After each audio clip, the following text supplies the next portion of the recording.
Bien, si tu es un élève ou un étudiant et que tu reconnais, parce qu'il y a ce premier travail-là que tu dois faire, c'est de reconnaître ta situation afin de pouvoir l'améliorer. Tu ne peux pas chercher à t'améliorer sans d'abord reconnaître ta situation, connaître ta situation, être honnête, être froid avec ta situation actuelle, la reconnaître et te dire, OK, je dois changer les choses. Donc, si tu es un élève ou un étudiant et que tu sais que déjà à l'école, c'est pas trop ça. Je ne vais pas dire que tu es nul, mais tu n'es pas excellent non plus. Tu es quelqu'un, tu te débrouilles. Cette vidéo elle est faite pour toi.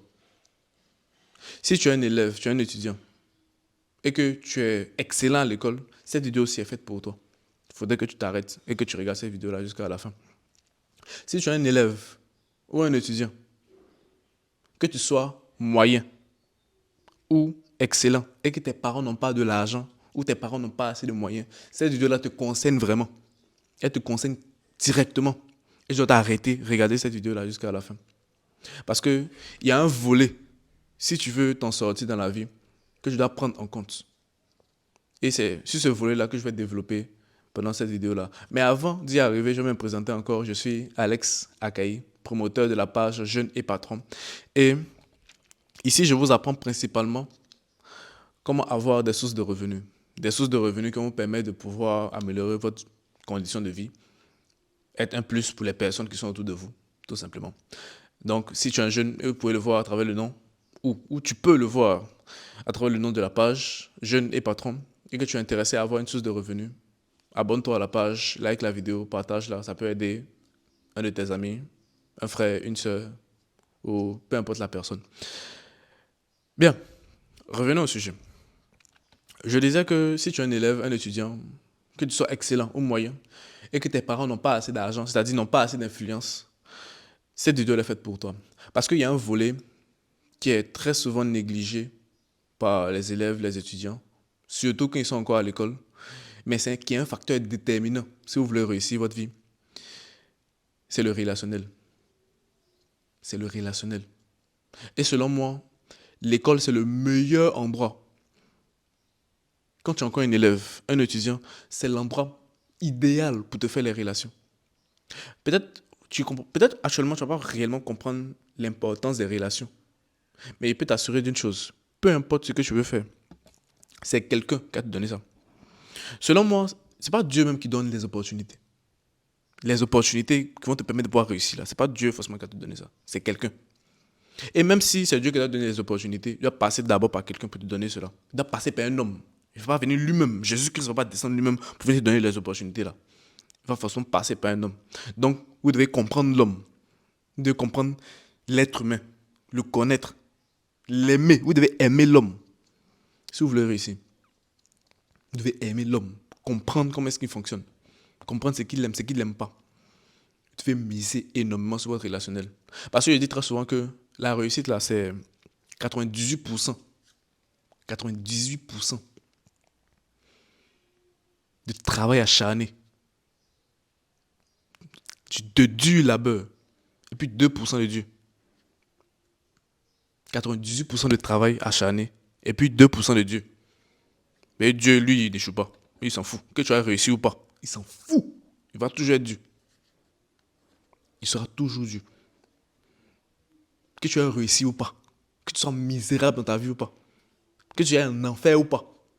Dieu va rester Dieu. Il va rien, rien ne va changer en lui. Les gens vont toujours le prier, excusez-moi. Les gens vont toujours prier Dieu. Que tu aies réussi ta vie ou pas. Donc Dieu il n'en a rien à faire. Et je le répète, il n'a rien à faire. De ta pauvre situation, c'est là que tu pries Dieu chaque jour, chaque jour, chaque jour. Il s'en fout. Et tu n'es personne. Si tu meurs, Dieu ne va pas changer. Il va rester le même. Donc ta vie, là, c'est toi d'abord. Tu te battes pour pouvoir t'en sortir.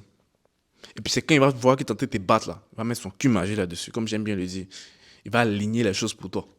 Ce qui va représenter les 2% là. Mais ça va faire les 98% là. Ne pense pas que Dieu va venir te prendre comme ça pour te faire réussir. Non. Et parmi les 98% là, selon moi, plus de 60% à l'intérieur, c'est le relationnel. Parce que je dis très souvent aussi que le travail que tu cherches là, c'est un homme qui a te donné. C'est l'homme qui a te donné ça. C'est quelqu'un qui a dit oui et puis on va te prendre. C'est pas chien, c'est pas chat, c'est pas lion. C'est un homme. Qui dit homme, ça peut être un homme ou une femme. C'est homme avec grand H. C'est quelqu'un qui a dit oui et puis on va te prendre. C'est quelqu'un qui a te recommandé et puis on va te prendre. C'est quelqu'un qui a influencé le choix de la personne qui va choisir ou qui va décider qu'on te prenne là. C'est une personne qui a fait ça. C'est pas chien, c'est pas chat. C'est l'homme. Donc tu dois comprendre l'homme. Tu dois comprendre l'homme. Tu dois connaître l'homme. Tu dois aimer l'homme si tu veux t'en sortir. Parce que c'est l'homme qui fait réussir. Et que si tu vas avoir les opportunités, si tu vas avoir, je vais dire quoi, tu travailles. Mais si Dieu veut te donner du travail, te donner les opportunités, va passer par l'homme. C'est pour ça qu'on dit aimez-vous les uns les autres là. Aimez-vous les uns les autres. C'est pour ça qu'il dit ça. C'est pour ça que j'ai déjà dit ça. C'est parce qu'il va passer par les autres pour te faire. Donc, tu dois aimer l'homme. Tu dois maximiser sur le relationnel. Et comme j'ai dit, le relationnel compte à 60%, plus de 60% même, d'ailleurs. Parce que la compétence, selon moi, c'est peut-être 20-30% maximum. En fonction du domaine d'activité dans lequel tu vas te mettre. Si tu vas dans un métier qui est vraiment spécifique, où il faut avoir une vraie compétence, là, ça peut réduire. Là, la compétence peut aller à 40%, 50%. Mais le relationnel est toujours là. Parce que même cette opportunité-là, il faudrait que tu la connaisses. Faudrait entendre parler de ça. Afin de pouvoir peut-être postuler. Peut-être tu as la compétence. Mais c'est quelqu'un qui va t'accepter. C'est quelqu'un qui va te recommander. Parce que les vrais postes là, les postes à haute importance là, on ne donne pas ça à n'importe qui. On donne ça aux personnes qu'on connaît. Et si certains d'entre vous ont déjà expérimenté le monde professionnel, vous allez savoir que dans le monde professionnel, on s'en fout de la compétence principalement. Je ne vais pas dire qu'on s'en fout réellement. C'est vrai que c'est important. Mais ce n'est pas ça qui est le plus important. La compétence, là, tout le monde peut l'avoir. Tout le monde peut avoir la compétence. Tout le monde peut aller à l'école. Tout le monde va à l'école même d'ailleurs. Tout le monde peut acquérir cette même compétence-là. Mais le capital le plus important dans le monde professionnel, c'est le capital confiance. Est-ce qu'on peut te faire confiance? Est-ce qu'on peut te faire confiance? Et ce capital confiance, ça passe par le relationnel. C'est les relations que tu as nouées, que tu as tissées avec les personnes, afin qu'elles puissent te faire confiance et te donner des opportunités. C'est ça que le plus important dans le monde professionnel. Que tu sois compétent ou pas. Parce que la compétence, on peut te la montrer. Tu peux aller chercher ça même sur Internet. Tu peux aller trouver ça sur Internet même. Tu peux aller rapidement à l'école, apprendre la compétence rapidement, puis on te prend. Mais est-ce qu'on peut te faire confiance? D'abord, parce que c'est ça le plus important. Si tu vas atteindre des postes qui sont stratégiques, on aura besoin du capital confiance. Est-ce qu'on peut te faire confiance? Parce qu'on ne donne pas ça à n'importe qui. Parce que le monde des affaires, là, c'est un monde qui est brutal. Tu peux embaucher quelqu'un, puis cette personne-là va faire que tu as fait faillite. Peut-être la personne que tu as embauchée là, c'est un de tes concurrents qui l'a envoyé chez toi pour venir détruire ton business, afin que lui, son business puisse prospérer. Donc, le capital confiance, c'est le capital le plus important dans le monde professionnel. Et ça passe par le relationnel. Ça passe par le relationnel, avec les liens que tu as avec les différentes personnes. Et pourquoi est-ce que je parlais d'étudiants, d'élèves, ce genre de choses? C'est que si tu es un élève, tu es un étudiant, tu n'es pas forcément fort à l'école. C'est pas grave. Parce que, comme j'expliquais tout à l'heure, la compétence, ce n'est pas la chose la plus importante. Mais c'est le relationnel. C'est que si tu n'es pas fort à l'école, mais tu as de bonnes relations, tu vas t'en sortir. Si tu es un élève, un étudiant, tu es fort à l'école, c'est les relations qu'on t'envoie à un autre niveau. C'est les relations que tu as là, qu'on te permet de pouvoir arriver à un autre niveau carrément. C'est pour ça que vous devez maximiser sur le potentiel. Ou sur le relationnel, excusez-moi. Sur le potentiel des relations. Et le meilleur endroit pour cela, c'est à l'école. Parce que, imaginez-vous tout simplement, vous passez 9 mois dans la même classe avec les mêmes personnes. Vous faites face aux mêmes difficultés. Vous avez les mêmes devoirs, les mêmes professeurs. Vous avez droit à la même éducation, au même savoir. Imaginez-vous, depuis la maternelle jusqu'à peut-être la terminale, vous avez eu le bac. Imaginez le nombre d'élèves que vous avez eu. Parmi ces élèves-là, il peut y avoir des ministres. il peut y avoir des ingénieurs, il peut y avoir des médecins, des avocats, des juges. Imaginez-vous si vous avez conservé la relation avec cette personne-là. Et quand je dis des avocats, des juristes, des juges, ce genre de choses-là, ce pas des personnes avec qui vous travaillez, hein. Ce sont vos amis, à vous. Quelqu'un, si demain j'ai un problème, par exemple, au niveau des impôts, tu peux appeler quelqu'un aux impôts là-bas. C'est ton ami personnel. Et puis il règle ça pour toi. Il règle ça pour toi. Il dit non, laisse. Il gère ça pour toi. Est-ce que vous avez ce genre de personne là dans votre téléphone? Parce que ça vaut tout l'or du monde. Je vous assure. Ça vaut tout l'or du monde. Avoir un ami qui est dans un ministère bien précis. Peut-être un ami qui est ministre. Un ami qui travaille au port. Ou qui est un haut cadre au port, par exemple. Avoir quelqu'un qu'on connaît réellement. Qui est un vrai homme d'affaires. Qui est un grand homme d'affaires. Qui a une entreprise bien placée. Une entreprise qui est vraiment influente dans le pays. Connaître un juge renommé. Qui est ton ami personnel. Avoir un ami personnel qui est commissaire. C'est-à-dire quand lui, tu l'appelles là. À pas t'envoyer en prison.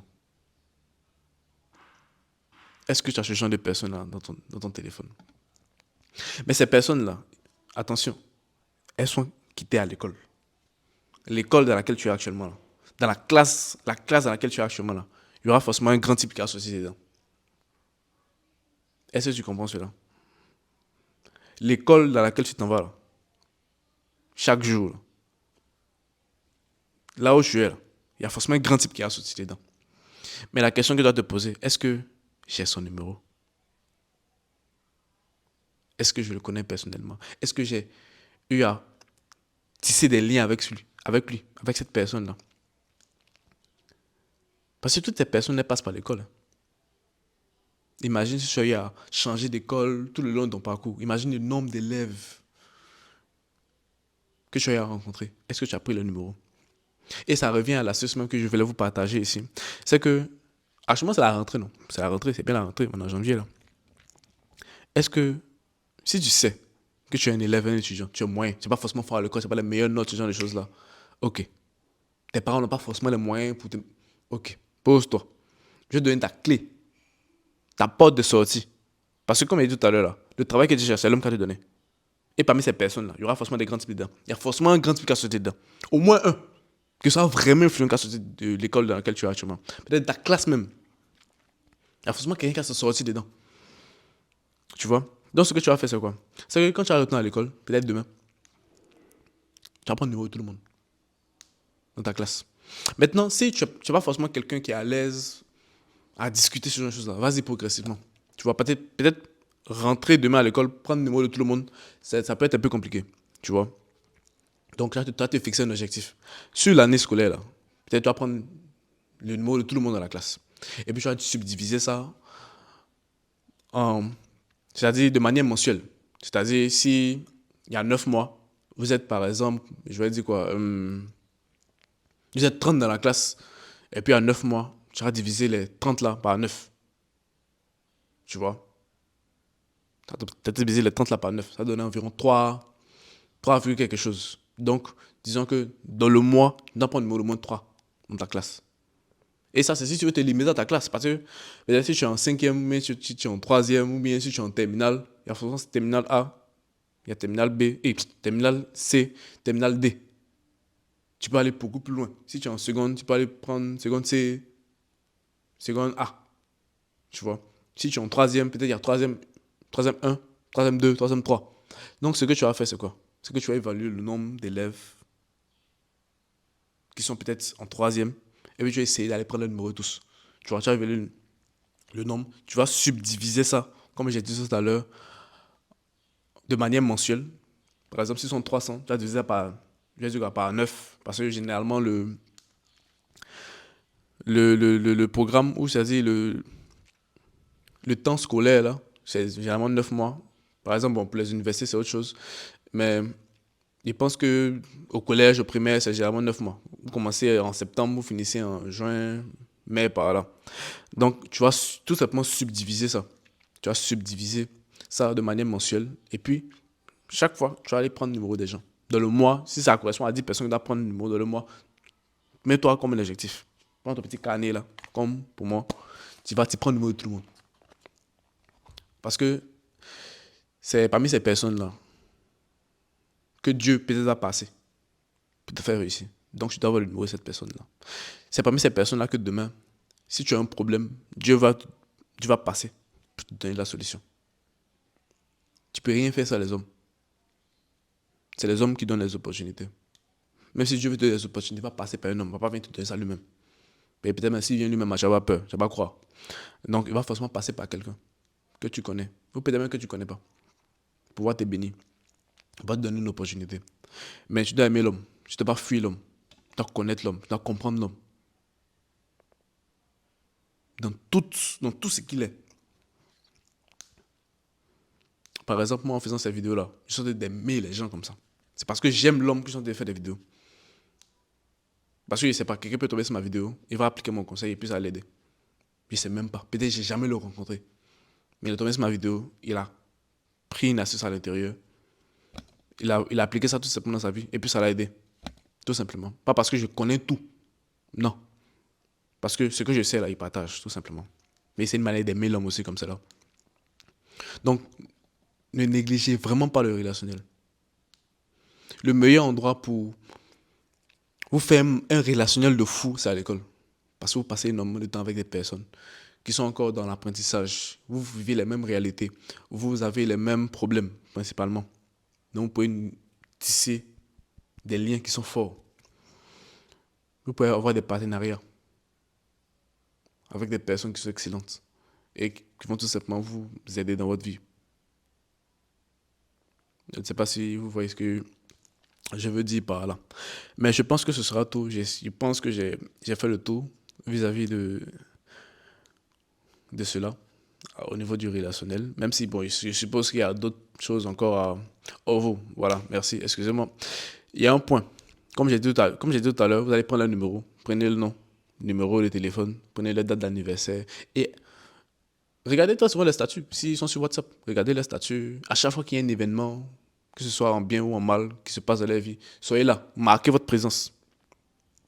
S'ils ont eu un diplôme, ils ont pu avoir les diplômes, félicitez-les. Ne les enviez pas. N'allez pas aller dire non, ouais, lui là, elle couchait avec les professeurs là. Non, non, non. Si elle a eu quelque chose, si elle a un événement heureux dans sa vie, félicitez-la.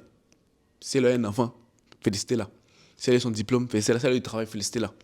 Si elle a une pète, soyez là aussi. Marquez votre présence.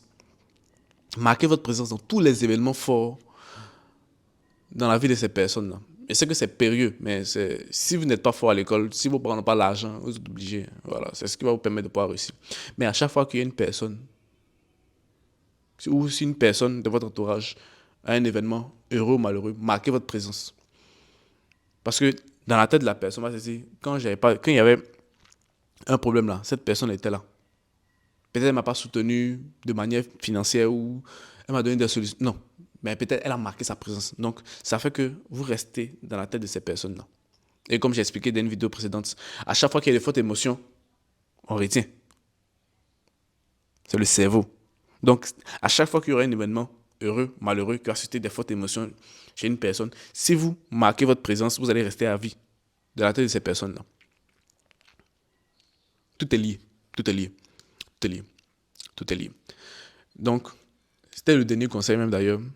Et si je vous ai appris quelque chose, la vidéo était longue, hein, j'ai parlé pendant longtemps.